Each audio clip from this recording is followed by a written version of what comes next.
Sathya Sai Speaks, Volume 10, Chapter 26. The 7-Day Sacrifice. This morning we are celebrating the Samapti of the Saptaha Yajna, the valedictory function of the 7-day Yaga.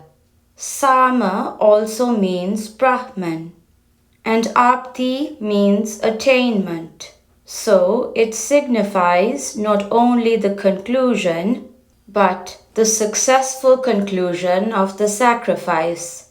The word yajna and the word yaga are both translated as sacrifice. That is the primary purpose of yajna. You sacrifice riches, comfort, power, all that promotes the ego, and merge in the infinite. That is the attainment and the end. Yajnas are useful because they support the ideal of sacrifice and condemn acquisition. They emphasize discipline rather than distraction. They insist on the concentration of the mind, the tongue, and the hand on Godhead. Cynics count the bags of grain, the kilograms of ghee, and the 100 weights of fuel, and ask for more bags and kilograms and 100 weights of contentment and happiness in return. The effects of yajna on the character and the consciousness cannot be measured or weighed in meters or grams. It is something immeasurable, though actual and experienceable. Moreover, the cynics do not calculate the ghee, grain, and fuel they have themselves consumed, with no compensating joy.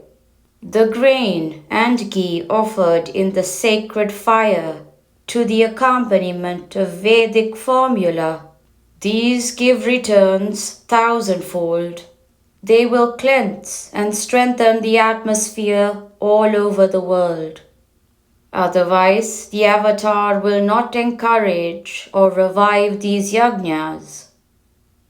Feel thankful to the Master of the universe.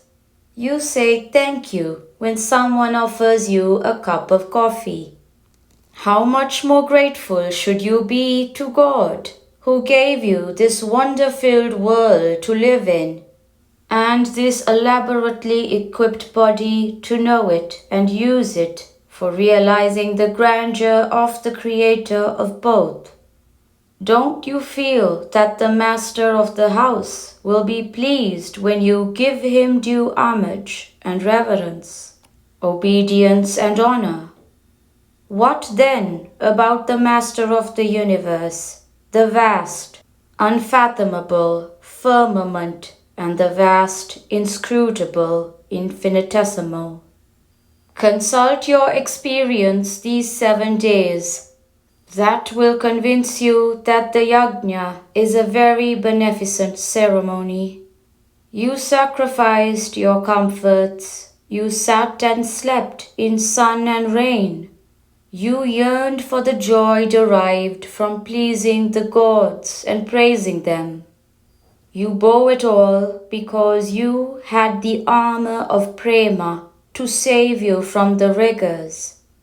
Similarly, bear gain and loss, grief and joy with equanimity.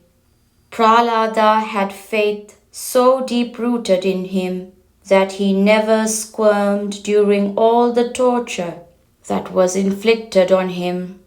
He was so merged in God that he was not aware of anything else than God.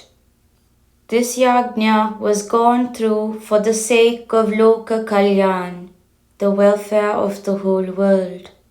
You should merge your welfare with the welfare of the world. How can you be happy when your neighbor is in misery? Therefore, I call upon you to give up praying for your own advancement. Pray for the peace, prosperity, and happiness of all humanity, irrespective of clime or color.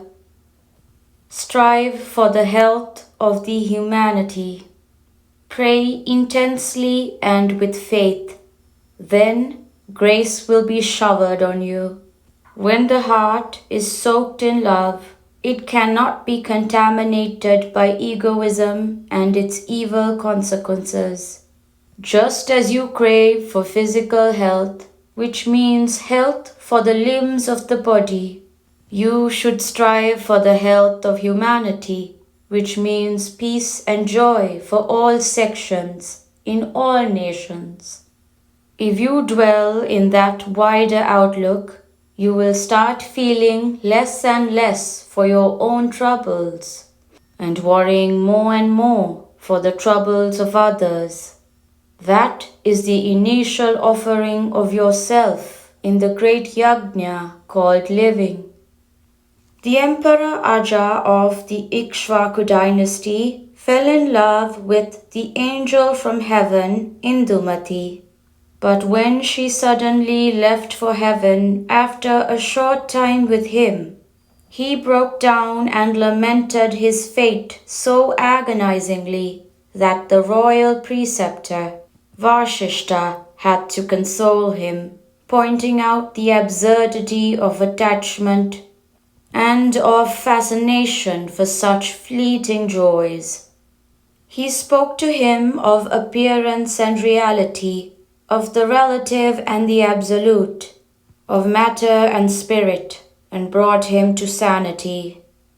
You must not be like ink on a blotting paper, absorbing all the passions and emotions, all the joys and griefs that the actress nature demonstrates on the stage of life. You must be a lotus unfolding its petals when the sun rises in the sky, unaffected by the slush where it is born or even the water which sustains it. Dashara, Prashanti Nilayam, October 7th, 1970.